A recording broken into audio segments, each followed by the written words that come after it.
Hello friends, welcome back to my YouTube channel. और आज की वीडियो में एक इम्पॉर्टेंट चैप्टर जो है वैदिक इरा उसे डिस्कस करेंगे, या वैदिक कल्चर का चैप्टर जो एंशियंट हिस्ट्री का पार्ट है।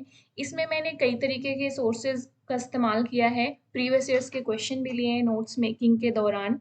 और मेरा जो बेसिक सोर्स रहा है, वो मेजर सोर्स है, वो है एस के पांडे एंड घटना चक्र के प्रीवियस ईयर्स के क्वेश्चन पेपर। इससे ये है कि इसमें कोई भी फैक्ट छूटेगा नहीं अगर आपने वीडियो को एंड तक देख लिया है। तो वैदिक कल्चर का जो है वो पूरा चैप्टर आपका कंप्लीट हो जाएगा। दूसरी चीज, मेरी एक और रिकमेंडेशन रहेगी आपको, आपके लिए सजेशन है, आपको मानना है नहीं मानना अलग बात है। ये कि आप ये नोट्स अपने खुद के नोट्स प्रिपेयर करो इनको देखकर, क्योंकि जब आप अपनी हैंड राइटिंग में लिखते हैं तो वो लॉन्ग टर्म याद रहता है आपको और इजी होता है रिकॉल करने में। तो ये मेरा सजेशन रहेगा आपको, बाकी आपकी मर्जी है आपने क्या करना है। मेरा पर्सनल सजेशन आपको यही रहेगा कि अपने आप इनको देखकर खुद के नोट्स बनाओ। तो डिस्कस करते हैं वैदिक कल्चर को हम लोग। इसको दो भाग में डिवाइड किया जाता है। There are two parts of Vedic culture. पहला है पूर्व वैदिक काल एंड उत्तर वैदिक काल। राइट। तो पहला जो है आपका, उसको जो पूर्व वैदिक काल है उसे ऋग्वैदिक काल भी कहते हैं। इसके बाद में आर्य एक टर्म पूछा जाता है, आर्यन। तो आर्यन से क्या आप समझते हो? तो सुपीरियर रेस इसका मीनिंग होता है, या नोबल मैन या नोमैडिक हंटर्स थे ये लोग। तो ये टर्म पूछा गया है। नेक्स्ट, अच्छा हाँ, मेन ओरिएंटेशन हमारा जहां जहां पे भी जीएस आता है, चाहे यूपी पीसीएस हो आपका, आरओ या आरओ हो, कहीं पर भी जहां पर भी आपका जीएस पोर्शन पूछा जाता है और हिस्ट्री स्पेशली, तो उन सब सारे एग्जाम्स के लिए ये नोट्स आपको हेल्पफुल होंगे। नेक्स्ट डिस्कस करते हैं पॉइंट, आर्यों का मूल निवास। तो इसके बारे में पूछा गया है यूपी पीसीएस में भी कि ये जो स्कॉलर्स हैं उन्होंने डिफरेंट डिफरेंट जो लोकेशन है उसको उनका मूल निवास माना है। जैसे दयानंद सरस्वती एंड पार्टीजर ने तिब्बत को माना है। बाल गंगाधर तिलक ने उत्तरी ध्रुव मतलब नॉर्थ पोल को कंसीडर किया है इनका मूल निवास। नेक्स्ट मैक्स मुलर है, इन्होंने बैक्ट्रिया या सेंट्रल एशिया इसको इनका निवास कंसीडर किया है। गार्डन चाइल्ड ने साउथ रसिया को इनका मूल निवास कंसीडर किया है। बाल गंगाधर की एक बुक पूछी जाती है इसके रिगार्डिंग में, वो है the Arctic homes of the Aryan. ये भी पूछा जाता है। तो इसमें क्वेश्चन कैसे बनता है गाइस? या तो डायरेक्ट एक सिंगल क्वेश्चन बन जाएगा कि इस स्कॉलर ने किस एरिया को मूल निवास कंसीडर किया है, या मैच ऑफ द फॉलोइंग बन जाएगा कि ये चारों ऑप्शन दे देगा और आपको मैच करना है इनको। दो तरीके से यहाँ क्वेश्चन बनेगा। नेक्स्ट आगे चलते हैं, बोगस कुई का अभिलेख। ये एक इम्पोर्टेंट आपका टॉपिक है जो पूछा जाता है यहाँ से। तो इसे वेस्टर्न एशिया या एशिया माइनर कहते हैं। बाकी जो इसमें जो इम्पोर्टेंट फैक्ट पूछा जाता है, वो ये चार देवताओं के नाम मिलते हैं, मेंशन है इसमें। तो इंद्र, मित्र, वरुण एंड नासत्य। नासत्य जो देवता है, इनकी आइडेंटिफिकेशन की जाती है ऋग्वेद के अश्विन देवता के रूप में। तो ये भी एक एक तो चारों का नाम याद रखना है, ऊपर से ये भी पूछा जाता है कि किस एक देवता को ऋग्वेद के अश्विन देवता से कंसीडर आइडेंटिफाई किया गया है, तो नासत्य। या उल्टा पूछ सकता है कि नासत्य को ऋग्वेद के किस देवता के साथ आइडेंटिफाई किया गया है, तो अश्विन देवता। तो जो न्यू है, जो फ्रेशर्स हैं, जो पहली बार देंगे, उनके लिए जरूरी है ये जानना कि क्वेश्चन किस तरीके से फ्रेम किए जाते हैं। बाकी जो एक्सपर्ट हैं तो वो तो उन्हें ऑलरेडी इतना एक्सपीरियंस होता है। सप्त सैंधो जो प्रदेश है उस वो क्या है, जो सेवन रिवर्स किससे बना हुआ है, सात नदियों से मिलकर बना है, वो सप्त सैंधो प्रदेश है। तो जैसे सिंधु हो गया आपका, सरस्वती, सतलज, व्यास, रावी, झेलम, चेनाब। अब इनके ये नाम दिए हुए हैं यहाँ पर। सिंधु, शुतद्री, ये पूछे भी गए हैं, सतलज का क्या नाम है, व्यास का क्या नाम है, विपाशा किस नदी को कहते हैं, या परशुणी नदी किसको कहते हैं, राइट, वितस्ता नदी किसको कहते हैं, अस्किनी किसको कहते हैं, चेनाब को। तो ये यहाँ से हमेशा क्वेश्चन आता है। नेक्स्ट, अफगानिस्तान की ये दो रिवर बहुत इंपॉर्टेंट हैं जो पूछी जाती हैं, कुबा या क्रुमो, इनका ये नाम और ये लोकेशन इनकी। फिर गोमती को गोमल एंड सुवास्तु को स्वात। ये इनके रीनेम हो गए। तो होप सो ये स्लाइड आपको समझ आई। अगर आप नोट्स बना रहे हो जैसा कि मैंने रिकमेंड किया है, तो आप स्लाइड को पॉज करोगे और अपना नोट्स बनाओगे। 2 मिनट में इतनी इन्फॉर्मेशन लिख जाएगी गाइस, लेकिन खुद से लिखना बहुत ज़रूरी है कि ताकि आप इजीली रिकॉल कर सके। आपको पता है ना, जब आप कोई भी चीज़ अपनी हैंड राइटिंग में लिखते हो तो उसे पढ़ना, समझना और याद करना आसान हो जाता है एज कम्पेयर टू दूसरे के नोट से पढ़ना। नेक्स्ट चलते हैं, विदेह माधव की कथा पूछी जाती है कि इसका मेंशन कहाँ पर है। तो ये शतपथ ब्राह्मण में मिलती है और इसके ब्राह्मण कौन है? गौतम राहुगढ़। तो ये इंपॉर्टेंट फैक्ट है, पूछा भी गया है ये। अब विदेह माधव की कथा को मैं थोड़ा सा डिस्क्राइब कर दूं यहाँ पर, ताकि आपको याद रहे कि ये कुछ क्या था। तो विदेह माधव की कथा में ये है कि जो आपके विदेह माधव थे, ये इन्होंने क्या किया था, इसमें क्या था कि विदेह माधव आपके मुंह में अग्नि लेकर गए थे, वहां पे रास्ते पे पूरी सभी चीजों को जलाते हुए गए थे और लास्ट में पहुंचे थे गंडक नदी, जिसका नाम है सदा नीरा। तो गंडक नदी को नहीं जला पाए थे, तो यही इनकी ईस्टर्न बाउंड्री बन गई थी। जो पूर्व की सीमा थी सप्त सैंधव प्रदेश की, ये पूछा भी गया है। तो ये आपकी ईस्टर्न बाउंड्री बन गई थी गंडक नदी। अब ये चीज़ और हाँ, एक चीज़ और मैं यहाँ पे मेंशन करना चाहूँगी कि ऐसे शॉर्ट नोट्स बनाने का एक बेनिफिट और होता है कि आप जब आप प्रीवियस ईयर्स के क्वेश्चन कर रहे हो या कोई टेस्ट सीरीज लगा रहे हो, कोई एडिशनल इन्फॉर्मेशन मिल गई इसके रिगार्डिंग में, तो आप यहीं पे नोट डाउन कर लो उसे। इस तरीके से आपके कंप्लीट नोट्स बन जाते हैं। तो आपको 4 किताबें नहीं पढ़नी पड़ती, 4 तरीके के रिसोर्सेज नहीं पढ़ने पड़ते हैं। अब ऐसे नोट्स बनाना, उसको रिवीजन करना कितना आसान हो जाता है। हिस्ट्री में तो आपको पता है ना, चीज़ें पढ़ो और भूल जाती हैं, तो इसके लिए मल्टीपल रिवीजन चाहिए होते हैं। नेक्स्ट कॉन्सेप्ट पूछा जाता है नदी सूक्त। सो नदी सूक्त का किस में मेंशन है या किसका पार्ट है? ऋग्वेद पे मेंशन है। इसमें 21 रिवर्स के बारे में इंफॉर्मेशन मिलती है।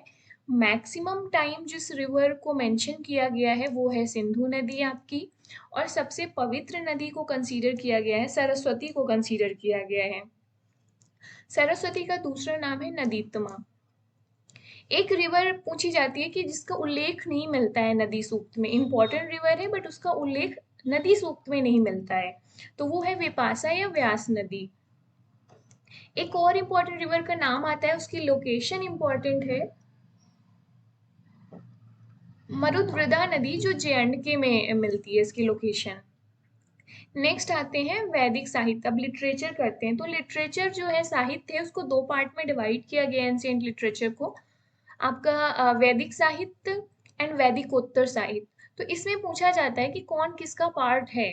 तो वैदिक साहित्य में चारों वेद आ जाएंगे आपके, ब्राह्मण ग्रंथ आ जाएंगे, अभी हम देखेंगे कि ब्राह्मण ग्रंथ क्या है, आरण्यक आ जाएगा आपका, और उपनिषद आ जाएंगे, ये चारों आ जाएंगे। नेक्स्ट वैदिकोत्तर साहित्य है, जो आपका लेटर वैदिक एरा लिटरेचर, उसमें आपके उपवेद एंड वेदांग आ जाएंगे। ये फैक्ट पूछा भी गया है गाइस कि कौन किसका पार्ट है। तो अब एक जगह आपने लिख लिए, आपको कंफ्यूजन नहीं होगी, आपको याद आएगा जब कोई क्वेश्चन कर रहे होगे तो हाँ, मैंने कुछ ऐसा लिखा था, वैदिकोत्तर साहित्य में उपवेद एंड वेदांग लिखे थे।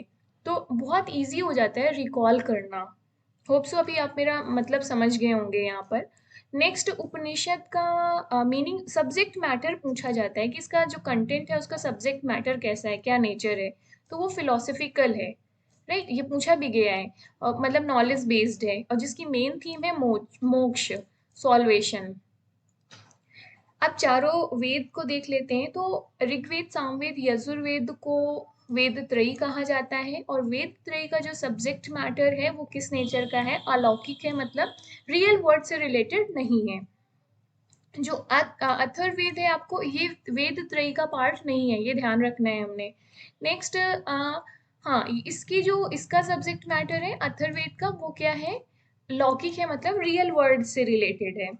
वेदों का संकलन महर्षि कृष्ण द्वैपायन ने किया था, ये इंपॉर्टेंट फैक्ट है।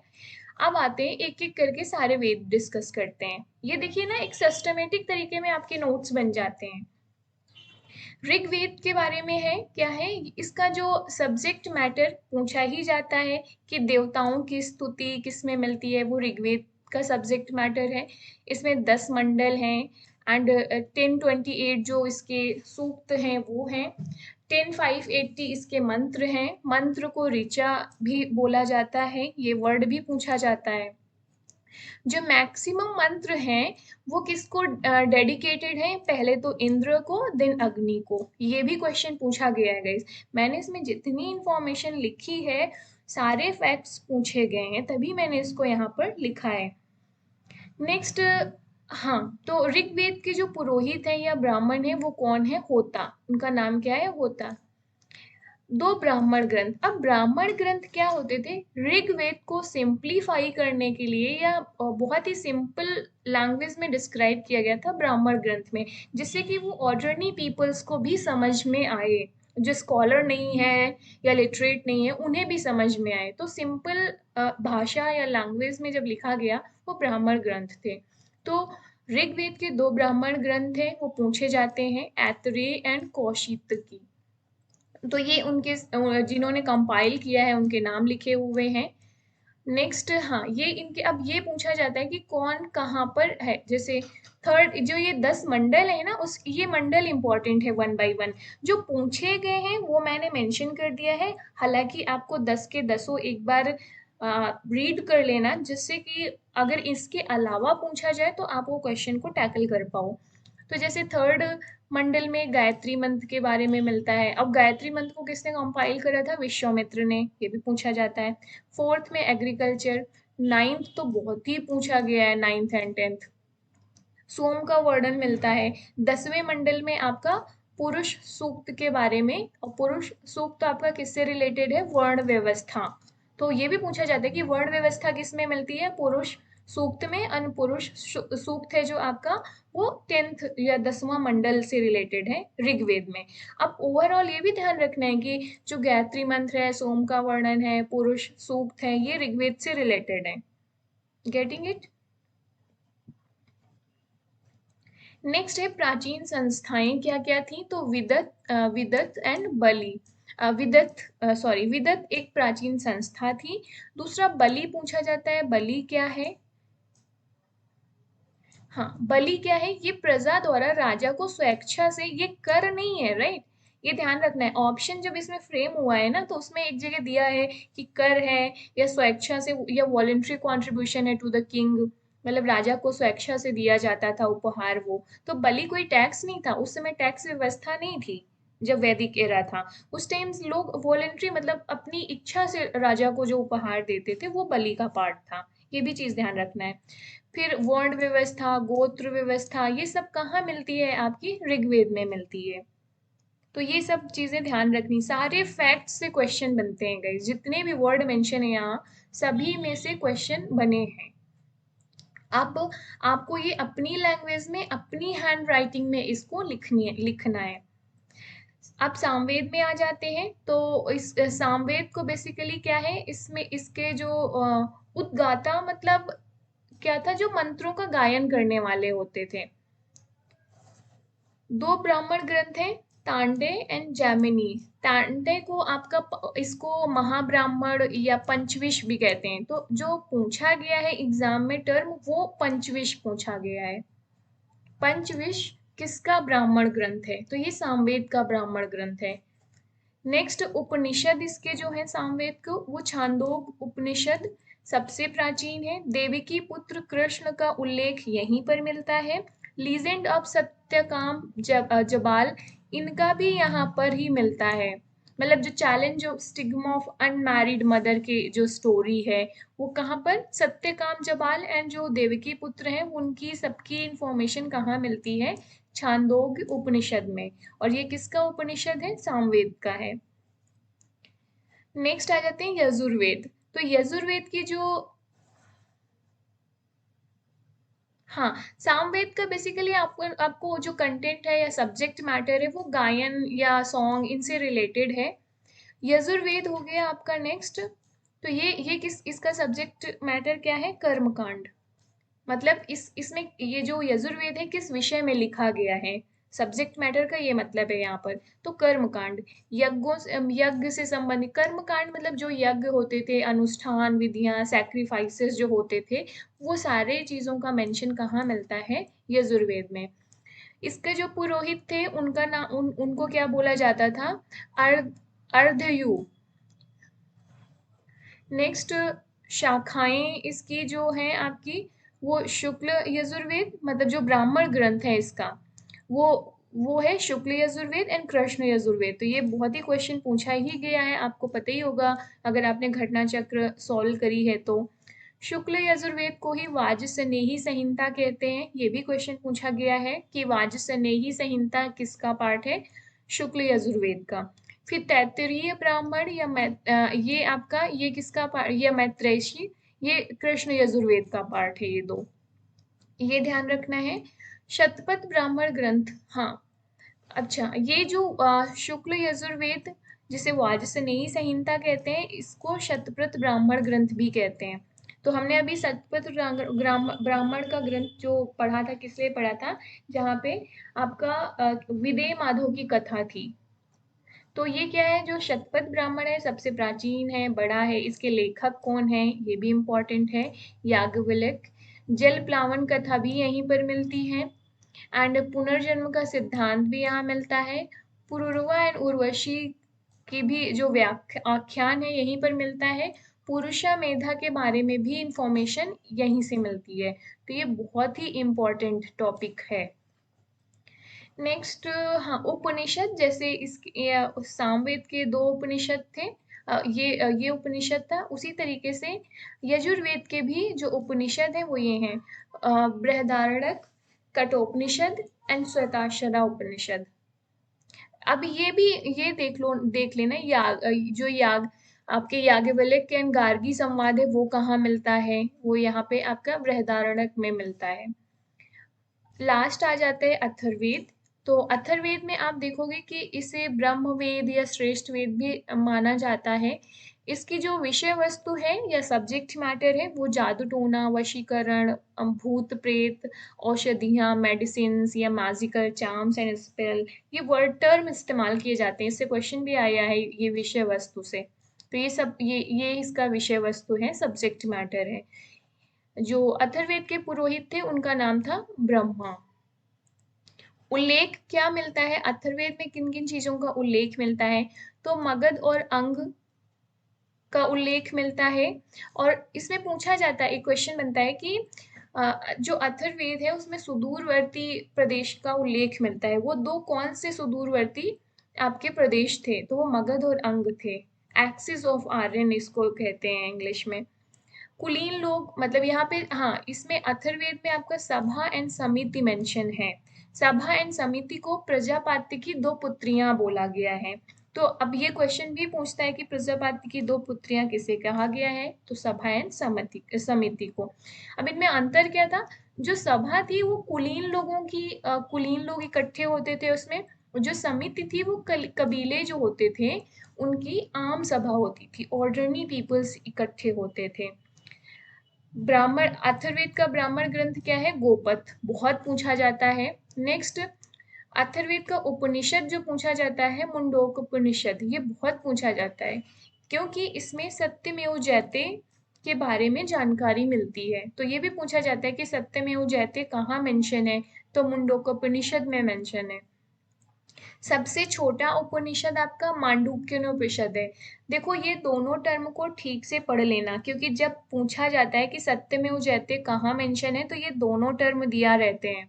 तो कई बार स्टूडेंट्स क्या करते हैं कि कंफ्यूज होके मांडूक्योपनिषद एक ही जैसे प्रोनाउंस होते हैं और उसको मार देते हैं। मान लो ये ए में दिया है, ये सी डी में दिया है, आप पहले से ही पढ़ोगे और इसे मार देंगे आप। तो हमें ठीक से इसको पढ़ लेना है, डिफ्रेंशिएट कर लेना है, जिससे कि कंफ्यूजन ना हो। अब आ जाते हैं, हाँ, वैदिक कल्चर की थोड़ी बहुत बेसिक कैरेक्टरिस्टिक मेंशन थी बुक में, तो यहाँ पर मैंने मेंशन कर दी है। पूर्व वैदिक, जिसे ऋग्वैदिक काल भी कहते हैं, वो क्या है? लौ पूर्व अवस्था है। यहाँ पर जो पूर्व वैदिक था आपका ऋग्वैदिक, वहाँ पे आयरन के बारे में अभी नॉलेज नहीं था लोगों को। जबकि उत्तर वैदिक है आपका, वहाँ पे लौ अवस्था कहते हैं। यहाँ पर जो आपका आयरन ओर था वो उसका नॉलेज हो गया था लोगों को। और अतरंजी, जो अतरंजी खेड़ा है वो एटा पे पड़ता है, और ये क्या थी? आयरन ओर साइट थी, ये भी पूछा गया है। नेक्स्ट, पुरातत्व साक्ष्य जो एविडेंस मिलते हैं आर्कियोलॉजिकल पूर्व वैदिक काल में, तो उसमें black and red ware pottery है ये आपका, जबकि पेंटेड ग्रे वेयर आपकी उत्तर वैदिक काल की है। देन ये नॉर्दर्न ब्लैक पॉलिश्ड वेयर, ये भी। अब ये मतलब ये जो पॉटरी है वो बहुत पूछी जाती है और अक्सर इसमें कंफ्यूजन होता है, तो इसीलिए इसको ना अलग अलग मेंशन कर लो कि painted grey ware and northern black ware pottery आपका उत्तर वैदिक काल से रिलेटेड है, राइट। एंड इधर आप आ जाओ, ब्लैक एंड रेड वेयर, दूसरा ये ऑर्चर कलर्ड पॉटरी है, ये आपका कहाँ से रिलेटेड है आपका। ये हिंदी में बहुत टफ है गाइस इसको याद करना, तो आई वुड रिकमेंड जो हिंदी के स्टूडेंट हैं वो इंग्लिश में ही इसे याद कर लें। धूमिल चित्र, हाँ, चित्रित धूसर मृदभांड प्रचुर लव अवस्था, तो ये थोड़ा सा याद करना थोड़ा मुश्किल है, तो आप इसको इंग्लिश में ही याद कर लो, थोड़ा आसान रहेगा। तो अब क्योंकि हिंदी मीडियम के स्टूडेंट्स को भी चाहिए कि वो थोड़ी बहुत इंग्लिश साथ में करते चलें, जिससे कि उनको सीसैट पेपर में भी आसानी रहेगी। नेक्स्ट हो गया, हाँ, ये फिर एक पूछा जाता है, हाँ, जन विश ग्राम कुल या ग्रह, तो ग्राम का जो अधिकारी था वो ग्रामणी था, ग्रामणी मतलब जो मेन मुखिया जिसे कहेंगे वो। तो वैदिकोत्तर साहित्य में हमने पढ़ा ऊपर कि क्या क्या आते हैं, वेदांग आते हैं, उपवेद आते हैं। अब वेदांग देख लेते हैं क्या है, तो टोटल वेदांग की संख्या क्या है आपके 6। तो ये कौन कौन से 6 वेदांग है? शिक्षा, ये पूछा भी गया है, 4 ऑप्शन दे देगा, बोलेगा इसमें से कौन एक वेदांग नहीं है, इस तरीके से। तो शिक्षा, कल्प, व्याकरण, निरुक्त, छंद, ज्योतिष, ये 6 वेदांग हैं आपके। तो अष्टधाई व्याकरण के बारे में जिन्होंने जिन्होंने बुक्स लिखी है, जिन स्कॉलर्स ने, वो वही यहीं पर मैंने मेंशन कर लिया है, जो पूछे भी गए हैं। कात्यायन की जैसे वर्तिका, पतंजलि की महाभाष्य, पाणिनि के आपकी अष्टधाई, ये तीनों बुक पूछी जाती हैं। ये किससे इनका सब्जेक्ट मैटर क्या है? व्याकरण। सो मुनित्रय, इन तीनों को ही आपके मुनित्रय बोला जाता है। अब देखिए, इस तरीके का ये हमें ये जो एडिशनल इंफॉर्मेशन लिखी है ना, मैंने ये प्रीवियस ईयर्स के क्वेश्चन से लिखी है कि ज्योतिष, आपका ज्योतिष के बारे में गार्गी संहिता है, बृहद संहिता, नारद संहिता, वेदांग ज्योतिष, इसे लघु मुनि भी कहते हैं। तो ये क्या है, यहाँ ये चीजें मैंने एडिशनल लिखी हैं प्रीवियस ईयर्स के क्वेश्चन से। तो ये अपने खुद के नोट्स बनाने का यही एक फायदा होता है कि जितनी इंफॉर्मेशन मिलती जाए उसको एकोमोडेट करते जाओ इसमें। तो वेदांग ज्योतिष को लिखा है लगत मुनि ने। अब उपवेद देख लेते हैं, अभी तक हम वेदांग देख रहे थे। उपवेद आपके 4 हैं, ये चारों पूछे भी गए हैं, बहुत पूछे जाते हैं। आयुर्वेद, गंधर्वेद, धनुर्वेद, शिल्पवेद, कौन किसका उपवेद है? तो ऋग्वेद का उपवेद क्या है? आयुर्वेद, गंधर्वेद। अब इसको आप अपने हिसाब से, या मतलब मैंने तो ऐसे लिखा है, तो मुझे बार बार मैं रिवीजन करूंगी तो इससे याद हो जाएगा कि हाँ, ऐसे सीरीज में लिखा था ये एंड ये। तो आपको जैसे याद होता है आप अपने हिसाब से अपनी नोट्स पे लिखना है इसको। सामवेद का है, गंधर्ववेद, धनुर्वेद है आपका, यजुर्वेद का है जो युद्ध कला के बारे में है, ये संगीत कला के बारे में है, ये चिकित्सा से रिलेटेड। नेक्स्ट अथर्ववेद आपका शिल्प संबंधी कला से है, आर्किटेक्ट। अब चिकित्सा से रिलेटेड कौन कौन से लोग थे ये भी पूछा जाता है, तो ये आपके इतने थे, श्वेत केतु, जीवक, चरक, सुश्रुत, धन्वंतरी। तो अब इनका ना, मैं एक चीज आपको यहीं पे एडिशनल चीज बताऊंगी कि आप इनके जो कब कब ये थे, इनका टाइम पीरियड मेंशन कर लेना। एक बार शायद अरेंज करने को पूछा गया था कि इनके टाइम पीरियड के हिसाब से, वो देख लेना। स्मृति ग्रंथ आप आ जाओ, हिंदू धर्म के कानून, ये क्या थे स्मृति ग्रंथ, क्या थे? हिंदू धर्म के कानूनी ग्रंथ थे। इनके मनुस्मृति जैसे हो गया आपका, याज्ञवल्क स्मृति हो गया, नारद स्मृति हो गया। अब इनकी रचना का आपका, मनुस्मृति की रचना मौर्योत्तर काल में हुई है, जिसका जो शुंग काल था उसमें।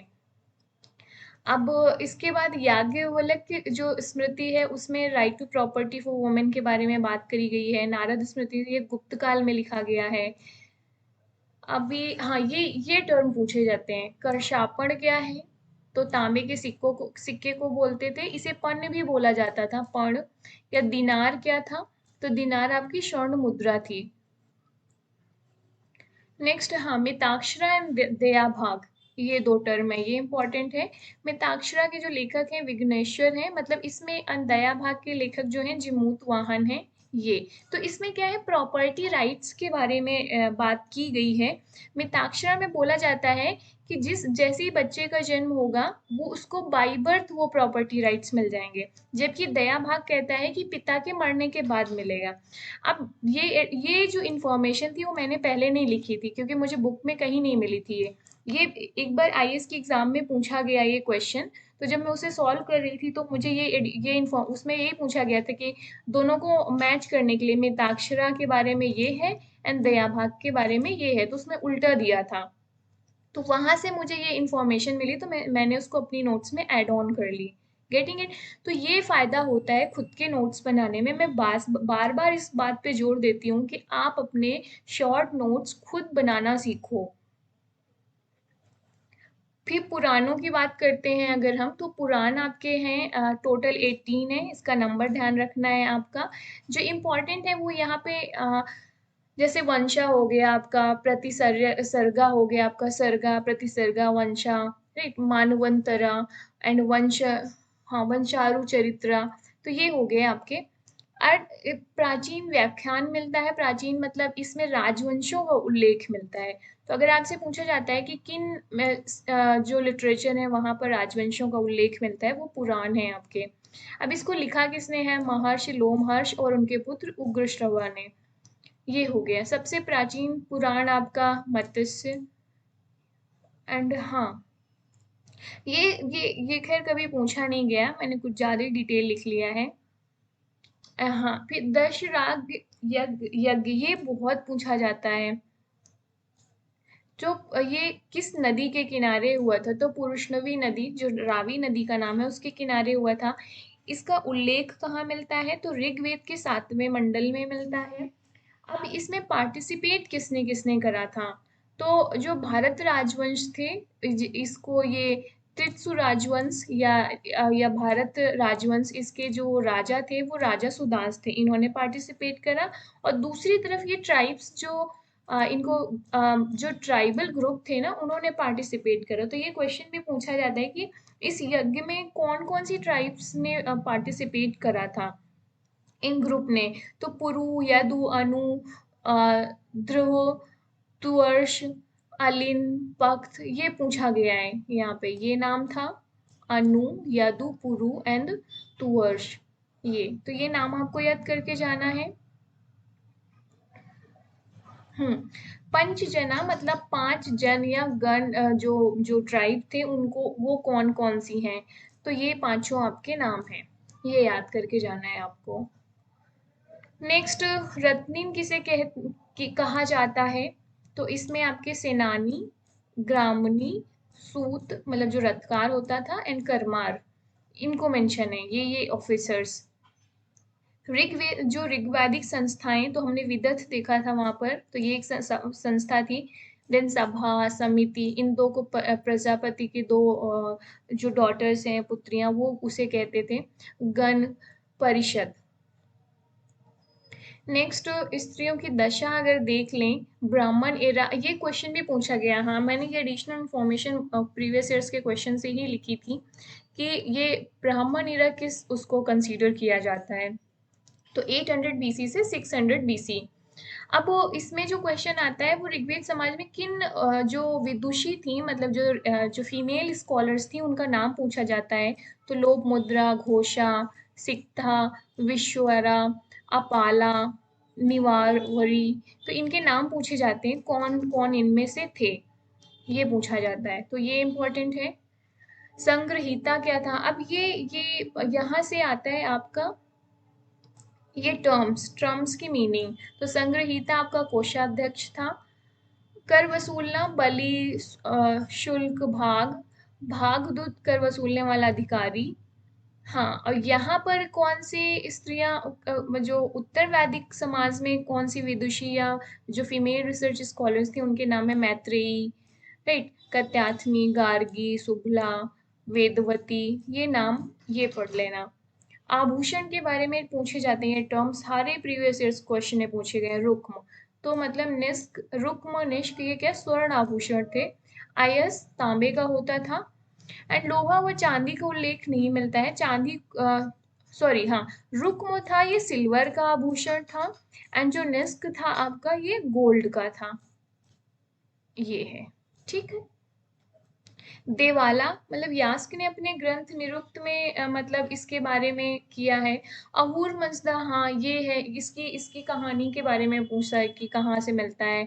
तो ये किसको डेडिकेटेड है, तो वरुण को। कहाँ पर इंफॉर्मेशन मिलती है, जिंद अवस्था में। मारुत मतलब आंधी, आंधी के देवता थे।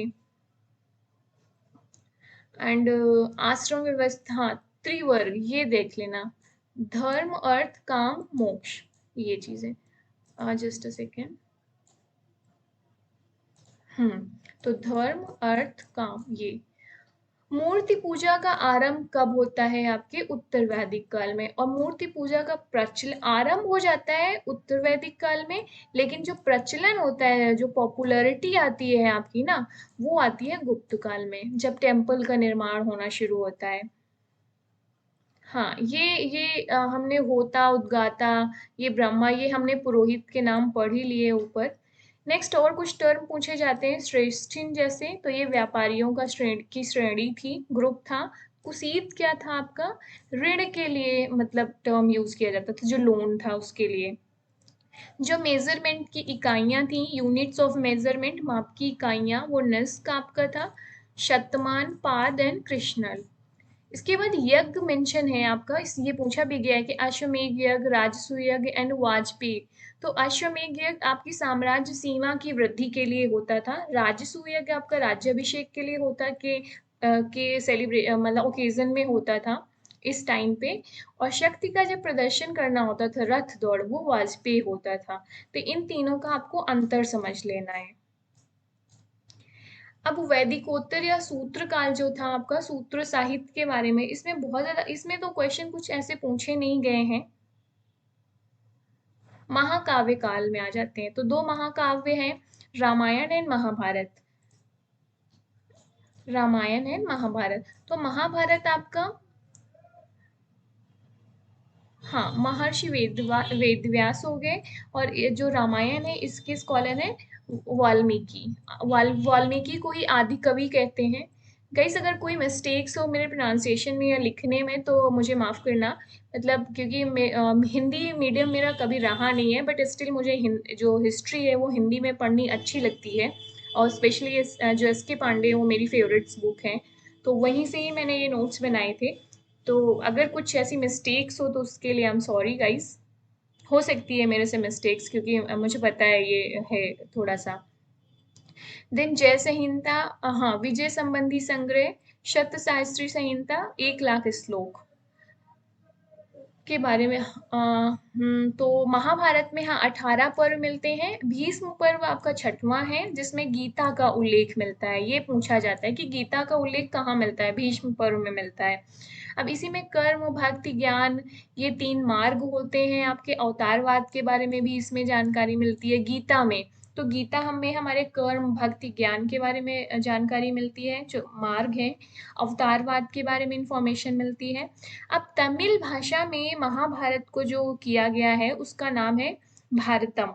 और किसने करा है उसको ट्रांसलेशन, पेरू पेरुनेवे पेरुनदेवेनार ने। हाँ, ये सी हो सकता है एज इट इज हम लोग इसे ना पढ़ पाए या प्रोनाउंस कर पाए, बट मेन हमारा एम क्या है, एग्जाम को निकालना। तो अब उसके लिए हम कैसे याद करते हैं वो हम लोगों को करना पड़ेगा एनी हाउ। अब जैसे मुझे हिंदी में पहले बिल्कुल पढ़ना में समझ नहीं आया, बट अभी मेरे को हिंदी में ही पढ़ना अच्छा लगता है हिस्ट्री। तो क्योंकि हिंदी में मुझे याद अच्छे से रहता है, मुझे स्टोरी एज इट इज समझ में आती है, तो मुझे क्वेश्चन करने में आसानी होती है।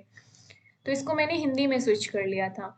कवि कंबन द्वारा, हाँ, जो आपकी रामायण है उसको तमिल भाषा में अनुवाद किया गया है, जिसका नाम है रामावतरम या रामायणम।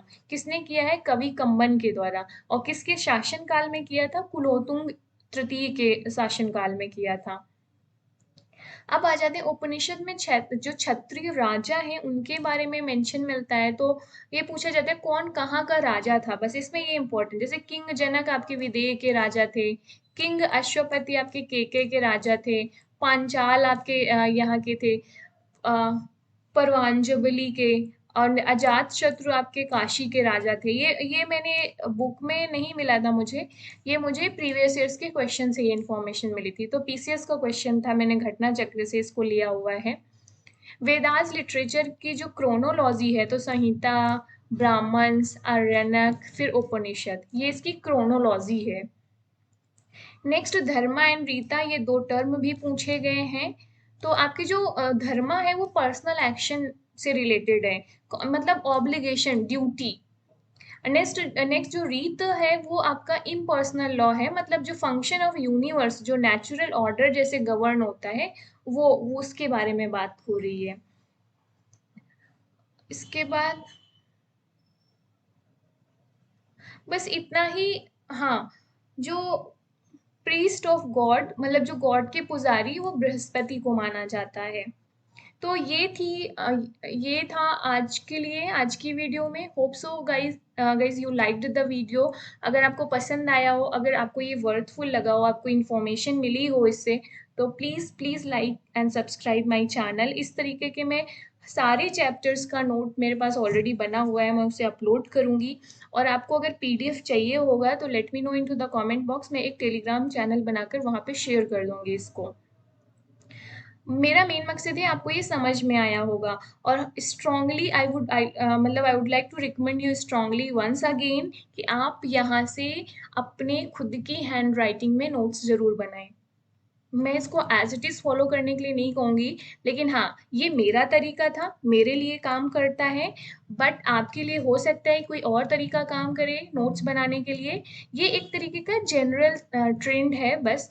और आपको अपनी हैंड राइटिंग में अपने खुद के नोट्स बनाने हैं, जिससे कि बहुत टाइम नहीं लगता गाइज यार। अभी जैसे मैंने 4 बुक्स से बनाया, तो मुझे बहुत टाइम लगा इतनी सी नोट्स बनाने में। मुझे घटना चक्र भी देखना पड़ा, मुझे एस.के. पांडे भी देखनी पड़ी, मुझे लुसेंट भी देखनी पड़ी। बट आपके लिए तो सामने अवेलेबल है ना, आप बस इसको अपनी हैंड राइटिंग में नोट डाउन कर लो, पॉज करके वीडियो। बस कितना टाइम लगेगा आपको अपनी हैंड राइटिंग में लेने में। बट आप अपनी हैंड राइटिंग में करोगे तो उसे लंबे समय आपको रिकॉल करने में ईजी हो जाएगा, हो सके, राइट? तो this is all for today guys, and see you in the next video. तब तक के लिए happy learning and yes, good luck.